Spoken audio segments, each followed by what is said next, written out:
Վերադառնալով Հայաստան-Թուրքիա հարաբերությունները իմ կարծիքով գտնվում է ճիշտ ուղու վրա։ Դուք հիշում եք, որ ձեզ տված հարցազրույցում ես ասել եմ, որ իմ գնահատմամբ Հայաստան-Թուրքիա հարաբերությունների կարգավորումը, դիվանագիտական հարաբերությունների հաստատումը, սահմանի բացումը ժամանակի հարց է, եւ ես վերահաստատում եմ դա, որովհետեւ մենք գտնվում ենք ճիշտ ճանապարհի վրա։ Այստեղ խնդիրը արագությունն է ճանապարհը անցնելու։ Եվ պիտի արձանագրենք, որ այդ ճանապարհի վրա ազդում են ոչ միայն երկու երկրներում արկա քաղաքական կամքը, այլև որոշակի գրավիտացիոն գործոններ։ Բայց ես իմ գնահատականը շարունակում եմ մնալ նույնը, եւ այո, ես շատ կարեւոր է, տեսեք, վերջին տարիներին նախագահ Էրդողանի հետ մենք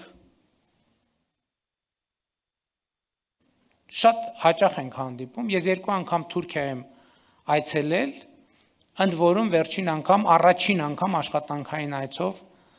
երկկողմ ձևաչափով աշխատանքային այցով եղել եմ Թուրքիայում եւ այդ այցը շատ հաջող եմ համարում եւ այո, այդ այցի ընթացքում նաեւ նախագահ Էրդողանին հրավիրել եմ մասնակցելու 2026 թվականի մայիսին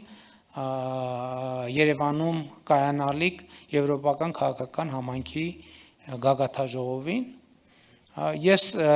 ճիշտ չի լինի, որպեսզի մեկնաբանեմ Թուրքիայի նախագահի այցելելու հնարավորությունը, պարզապես կարող եմ ասել, որ պաշտոնապես հրավիրել եմ եւ հույս ունեմ, որ այդ հրավերը կընդունվի։